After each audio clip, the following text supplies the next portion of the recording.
au 19e siècle en tout cas. Charles Gordon. Charles Gordon, un officier britannique qui connaissait bien sa Bible. Donc il se trouve sur les murailles là-bas et il voit ce rocher, il n'y a rien autour à l'époque. Il voit ce rocher, donc il dit « Ah, mais ça c'est le Golgotha ». Pourquoi? Parce que le crâne, ça ressemble à un crâne. Le problème c'est que le nez est tombé, on a du mal maintenant à l'apercevoir. Et regardez à l'époque, donc on voit ces deux yeux. Ah ouais. Donc la partie n'existe plus, à partir de là, ça a été coupé. Il y a les herbes, ouais, c'est ça. Là où il y a le buisson sur le gauche et puis un petit bout de nez qui monte mais qui a... Là, on voit bien la cloison nasale. Là, hein. Voilà, exactement. Ah ouais. Donc là c'était une citerne. Et je ok. sais pas comment, mais on m'a dit que c'était une citerne. Et donc ce rocher, on les appelait les grottes de Jérémie aussi, parce que Jérémie aurait été enfermé dans une de ces grottes, on ne sait pas où. C'est la tradition orale. Et donc moi ça me fait penser surtout au Moria. Le Moria, c'est Genèse 22, l'Éternel dit d'Abraham, va dans le pays de Moria pour y sacrifier ton fils. Moria, c'est un nom de Jérusalem, parce que ça veut dire là où on voit Dieu. Et précisément, les Juifs, ils pensent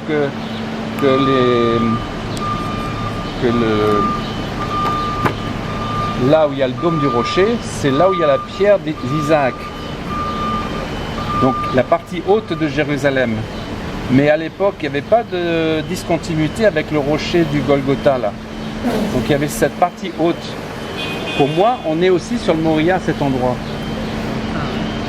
Et ce que j'aime bien, c'est que finalement, l'œuvre de la croix nous ramène à Isaac, parce que cette Genèse 22, c'est une préfiguration, merci, parce que lorsque un bélier était là pour remplacer Isaac, Abraham s'est exprimé en disant, sur cette montagne, on dira l'Éternel a pourvu. En hébreu, Adonai Yireh. Alors c'était une déclaration de foi, mais c'est une déclaration prophétique parce que normalement c'est du futur. Yireh, c'est au futur. Donc Dieu pourvoira. Et je crois que Jésus a pourvu au salut de l'humanité avec l'œuvre de la croix. Autant de temps après, Abraham sur le Moria. Mais ce qui est étonnant, encore plus étonnant, c'est que Adonai Yireh peut être traduit ainsi, il sera vu, Dieu sera vu lorsqu'il posera ses pieds sur la montagne des Oliviers. Et le monde entier le verra. C'est Isaïe 40 qui dit la gloire de l'Éternel sera vue, sera aux yeux de tous. Donc pour moi c'est une déclaration triple qui correspond au présent et au futur deux fois. Et je trouve ça extraordinaire. Parce que c'est Abraham, c'est la fondation de tout au niveau Israël et de notre foi à nous. C'est le père de la foi. Donc j'aime bien cette idée, mais à savoir si les croix étaient en haut ou en bas, là, je ne sais rien. Personne ne sait.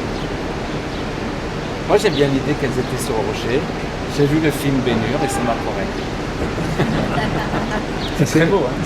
C'est un territoire musulman là au-dessus C'est rien du tout. Ils se sont accaparés ce territoire. Mais vous savez à droite ce qui est marqué? Non. C'est la Shahada. C'est-à-dire, j'ai vu ça sur une voiture tout à l'heure. C'est la Shahada musulmane. C'est-à-dire celui qui prononce cette parole, il est converti. Il est musulman. Ah bon? Trois fois il faut le dire. Ah ouais. C'est-à-dire que le prophète Mahomet a comment dire? C'est le prophète de... Ah, j'ai plus le nom. Enfin, j'ai pas envie de le savoir.